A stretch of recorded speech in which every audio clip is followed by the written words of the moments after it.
ഭജ ഗോവിന്ദം ഭജ ഗോവിന്ദം ഭജ ഗോവിന്ദം ഭജ ഗോവിന്ദം ഗോവിന്ദം ഭജ മൂഢമതേ സംപ്രാപ്തേ സന്നിഹിതേ കാലേ നഹി നഹി രക്ഷതി ഡുഗൃഞ്ജകരണേ ഭജ ഗോവിന്ദം ഭജ ഗോവിന്ദം ഗോവിന്ദം ഭജ മൂഢമതേ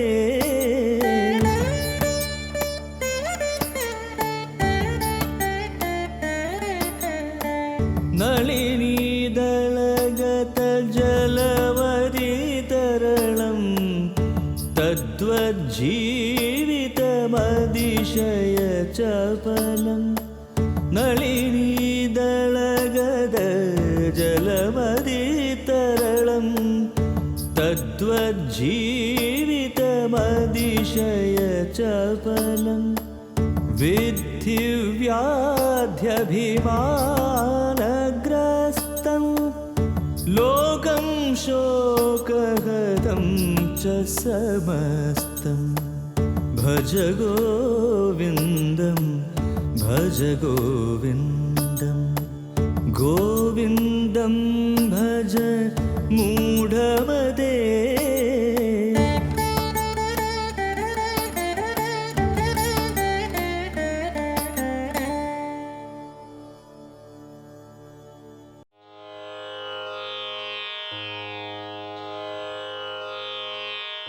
ഈ ജീവിതം എന്ന് പറയുന്നത് സ്ഥിരമാണോ? നാം വിചാരിക്കുന്നു ജീവിതം സ്ഥിരമാണ്. അതാണല്ലോ നാം എപ്പോഴും മറ്റുള്ളവരൊക്കെ നശിച്ചാൽ ഞാൻ മാത്രം നശിക്കില്ല, ഞാൻ അജരനാണ്, അമരനാണ് എന്നൊക്കെ ഞാൻ ചിന്തിക്കുന്നത്. യഥാർത്ഥത്തിൽ അതല്ല. ജീവിതം എന്ന് പറയുന്നത് അത്യന്തം ചപലമാണ്, ചഞ്ചലമാണ്, അസ്ഥിരമാണ്. ഇതുപോലെ അതിന് പറയുകയാണ് നളിനീദളഗത ജലം പോലെയാണ്. നളിനീദളം എന്ന് വെച്ചാൽ താമരയില. താമരയിലയിൽ വെള്ളം വീണാൽ അതൊന്ന് ചെറിയ ഒരാട്ടം വന്നിട്ട് ആ വെള്ളം താഴെ പോകും. അതുപോലെ നളിനീദളത്തിലുള്ള താമരയിലുള്ള ജലം പോലെ അത്യന്തം ചഞ്ചലമാണ്, അസ്ഥിരമാണ് ഈ ജീവിതം. അതാണ് തദ്വത് ജീവിതം അതിശയ ചപലം. അതുപോലെ തന്നെയാണ് ജീവിതം എന്ന് പറയുന്നത്. അത്യന്തം ചപലമാണ്, ചഞ്ചലമാണ്, സ്ഥിരമേ അല്ല. അപ്പം ഏതവസരത്തിനും അത് പൊട്ടിപ്പോകാവുന്ന, നശിച്ചു പോകാവുന്നതേ ഉള്ളൂ. സാധാരണ ഇതിൽ പറയുകയാണെങ്കിൽ ഈ ഒരു പച്ച കുടത്തിൽ വെള്ളം നിറച്ച് വച്ചിരിക്കുന്നു, അതിൽ ക്രമേണ വെള്ളം ഇങ്ങനെ ചോർന്ന് പോകും. അതുപോലെ നമ്മുടെ ഈ ശരീരത്തിൽ നിന്നും ആ ദിവസങ്ങൾ ആയസ് ഇങ്ങനെയൊക്കെ സുഖമാണ്. പക്ഷെ മനുഷ്യൻ അതിനെക്കുറിച്ച് ചിന്തിക്കാറില്ല. അവൻ പറയുന്നു ആ ശരത്കാലം വന്നു, വസന്തകാലം വന്നു, അതുപോലെ സന്തോഷിക്കാം, ഇത് മഞ്ഞകാലമാണ്, ഇനി വസന്തകാലം വരും, വർഷകാലം എന്നൊക്കെ പറഞ്ഞ് അതൊക്കെ വരും പോവും. പക്ഷേ പോകുന്നത് പോയത് തിരിച്ചു വരാത്തൊന്നുണ്ട്, അത് ആയുസ്സാണ്. ആയുസ്സിലെ ഓരോ ക്ഷണവും ഇങ്ങനെ കഴിഞ്ഞ് പോവുകയാണ്. പിന്നെ ആ ആയുസ് ആ ക്ഷണം നിങ്ങൾ തിരിച്ചു കിട്ടിയില്ല. അതാണ് എൻ്റെ ആയുസ് ക്ഷയിച്ചു പോകുന്നു. ഇതൊക്കെ ഞാൻ കാണുന്നു.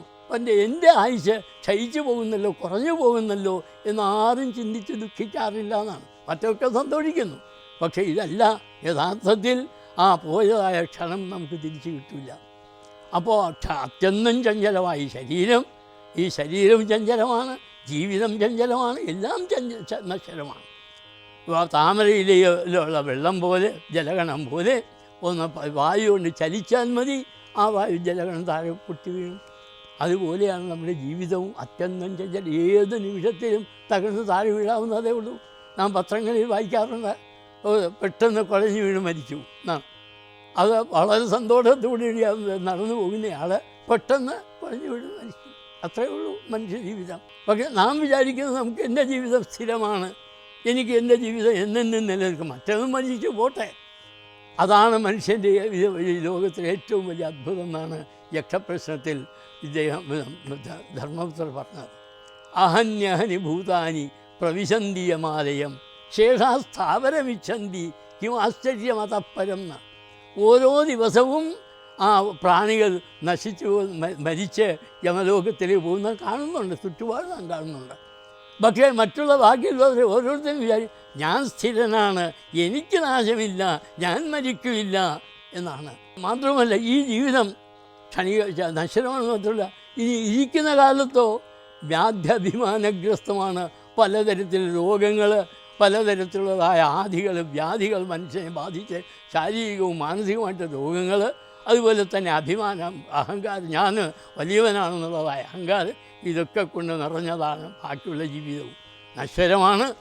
ഉള്ള ജീവിതം തന്നെയും വ്യാധി, അഭിമാനം മുതലായതുകൊണ്ട് അങ്ങനെ വിഗ്രസിച്ചിരിക്കുകയാണ്. അപ്പോൾ രോഗങ്ങൾ പീഡിപ്പിച്ചുകൊണ്ടിരിക്കുന്നു. അപ്പോൾ അവിടെ നമുക്ക് സുഖമില്ല. അതുപോലെ തന്നെ അതുകൊണ്ട് ആകെ പറയാൻ ലോകം മുഴുവനും ശോകാതം, ഈ പ്രപഞ്ചം മുഴുവൻ ശോകം കൊണ്ട്, ദുഃഖം കൊണ്ട് നിറഞ്ഞതാണ്. ശോകം എന്ന് പറഞ്ഞാൽ പ്രിയജന വിയോഗം കൊണ്ടാകുന്ന ദുഃഖത്തെയാണ് ശോകം എന്ന് പറയുന്നത്. അതുകൊണ്ട് ഹേ മനുഷ്യ, ഈ നശ്വരമായ ജീവിതത്തിന് വേണ്ടി നീ അധർമ്മങ്ങൾ ചെയ്യാതെ സത്കാര്യങ്ങൾ ചെയ്ത് ഗോവിന്ദനെ ഭജിച്ച് നീ പരമഗതിയെ പ്രാപിക്കൂ.